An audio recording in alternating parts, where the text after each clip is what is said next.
Okay, so the point of this warm-up was to give you sort of a visual, a way to think visually about the domain. So the domain is all of the x values that get covered by the graph. So one way that we can visualize that is by shading the x values that the graph covers. So this first one, you're just supposed to drag these points and drag it to so that you get the area covered in the shading, okay? So you drag that, then then on the next page, it takes your shading and turns it into an inequality. So it says, all right, so what you did is you shaded from 1 to 4.2. That wasn't quite right. So now here's your chance to fix it. And you can be more precise with actually typing in the values, the numbers, instead of just dragging. So you can see I'm a little bit over on the line here. So that should be at 4. So if I type in 4, you can see that it matches up.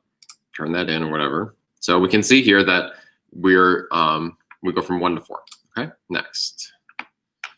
So then we want to fix the inequality to show the domain correctly. Now I can't drag anymore, so I have to actually go fix the inequality. So let's think ahead a little bit.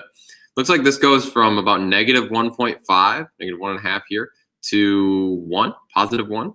So let's try that. Negative 1.5 to positive 1.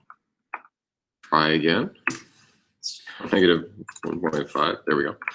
Okay. So to positive 1. So it looks like the shading is good there. So it should be good. Let's move on. Next question says, oh wait, if you weren't paying attention to this before, pay attention now to whether you have any whether you have less than or equal to's or just less thans at each point. And so if you look back at this, what we actually want is we want to include negative 1.4 because we have a closed dot here. And we want to not include 1 because there's an open dot. So in the inequality, what we want is an equal to here at negative 1.5. So this one looks pretty good. And then we want an just a less than here at 1. So I think this is the one that we want for our answer. And so if you didn't have to go back and fix it, but if we go back and fix it, what you'll see happens graphically is if I put an equals there, you see you get a solid line there and a dotted or dashed line there, okay? So that was everything from the warm-up from Thursday.